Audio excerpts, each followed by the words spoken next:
जय हिंद, जय मातृभूमि। दोस्तों आप सभी का एक बार फिर से हार्दिक अभिनंदन है हमारे यूट्यूब चैनल पर और मैं हूं कुश सिंह आजाद भारत। दोस्तों बिहार दरोगा की पीटी की परीक्षा संपन्न हो चुकी है, तो अब बारी है मुख्य परीक्षा की।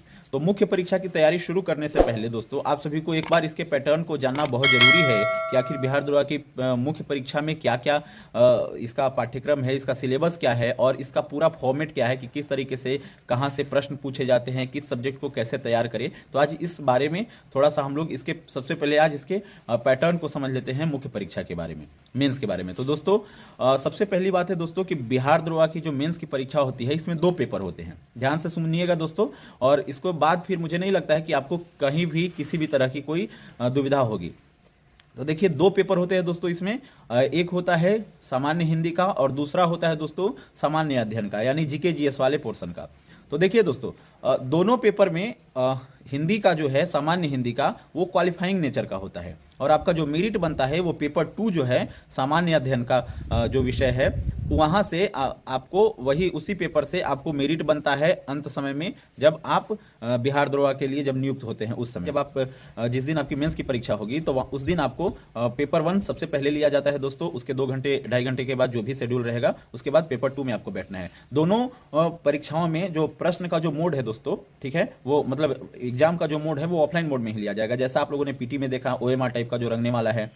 क्वेश्चन का नेचर कैसा होता है दोस्तों, प्रश्न की प्रकृति होगी ऑब्जेक्टिव टाइप, ठीक है। उसके बाद भाषा कैसी होगी, यानी लैंग्वेज कैसे होंगे। तो ध्यान रखिएगा पेपर 1 जो है आपका हिंदी, सामान्य हिंदी, उसमें आपको हिंदी में ही सिर्फ प्रश्न देखने को मिलेंगे क्योंकि हिंदी का ही परीक्षा है, हिंदी की ही परीक्षा है दोस्तों। और दूसरा जो है आपका सामान्य अध्ययन जो मेरिट का आधार बनता है, जिससे उसमें आपको उसी तरह से पीटी की तरह पे आपको हिंदी और इंग्लिश दोनों लैंग्वेजेस में देखने को आपको मिलेंगे, ठीक है दोस्तों।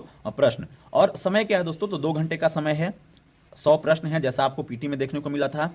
एक प्रश्न 2 अंकों के होते हैं, ध्यान रखिएगा, एक प्रश्न 2 अंकों के होंगे दोनों पेपर में सेम। और आपका मतलब फुल मार्क्स जो है वो 200 अंकों का हो गया, क्योंकि 100 प्रश्न है, एक प्रश्न 2 अंकों के। तो और निगेटिव है दोस्तों, तो निगेटिव भी दोनों में सेम ही है, 0.2 अंक। ध्यान रखिएगा, यहाँ पे बहुत सारे युवा कंफ्यूज करते हैं कि आखिर निगेटिव क्या है, 0.2 अंक है या 1/5 है, ऐसे करके बहुत सारे कंफ्यूज होते हैं। तो देखिए ध्यान से समझिए दोस्तों, एक प्रश्न जो 2 अंक के होते हैं, तो आपको 10 प्रश्न जब आप मान लीजिए गलत कीजिएगा तो आपका एक सही वाला चला जाएगा। ध्यान रखिए, निगेटिव मैंने क्या बोला, 0.2 अंक, ये नहीं बोल रहे हैं 0.2 अंक, चूंकि जब मैंने कहा दोस्तों तो आप एक प्रश्न आपका 2 अंक का होता है तो 0.2 गुना 10 तब ना हमारा आएगा 2। तो इसको ध्यान में रखना है, यहां पर नर्वस नहीं होना है। यानी आप 10 प्रश्न गलत करेंगे ना तो आपका एक सही वाला कट जाएगा, इसको ध्यान में रखिएगा। यानी अंक में 0.2 और ऐसे अगर प्रश्न के अनुसार कहें तो 1/10। तो अब ऐसा कोई कंफ्यूजन नहीं होगा आप सभी को दोस्तों। अब देखिए उत्तीर्णांक मतलब आपको पास मार्क्स के लिए क्या करना है दोनों में। तो हिंदी में ध्यान रखिए, मैंने पहले ही कहा कि उसमें आपको 60 अंक लाने अनिवार्य हैं, यानी काट छांट कर 30 प्रश्न आपके सही होने चाहिए, क्योंकि ये पासिंग के लिए बस ये आपका क्वालिफाइंग नेचर का है पेपर 1 दोस्तों। क्योंकि इसे जब आप सही करिएगा, इसे जब आप पार करिएगा तभी आपका मेंस का चेक किया जाएगा, दूसरा जो पेपर है, ठीक है, यानी तभी उसका महत्व रहेगा। हालांकि कई लोग इसको लाइटली भी ले लेते हैं, उतना भी लाइटली नहीं लेना है। जिनकी खास करके हिंदी खराब होगी उन्हें मैं बताऊंगा कि आखिर किस तरीके से तैयारी करनी है इसको। और दूसरा है जो दोस्तों आपको दूसरा जो पेपर है पेपर 2 सामान्य अध्ययन का, उसमें तो पास मार्क्स की क्या बात करें दोस्तों, उसमें तो आपको जितना अधिक से अधिक आप अंक लाते हैं वही आपका मेरिट का आधार बनता है। तो इसमें अधिक से अधिक अंक लाने हैं।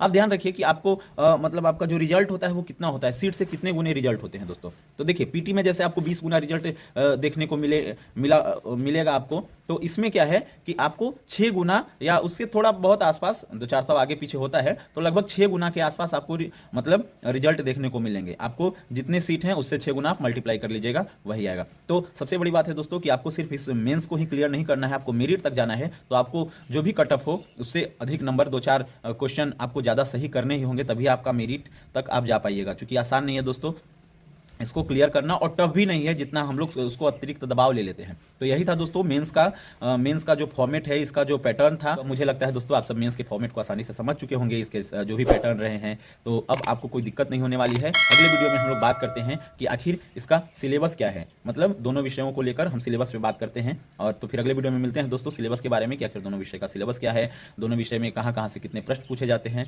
उसके बारे में अगला वीडियो होगा। और 1 बाय 1 करके दोनों विषय के बारे में हम वीडियो लाएंगे। तो मिलते हैं दोस्तों अगले वीडियो में फिर एक नई जानकारी के साथ। तब तक के लिए जय हिंद, जय मातृभूमि, वंदे मातरम। धन्यवाद दोस्तों।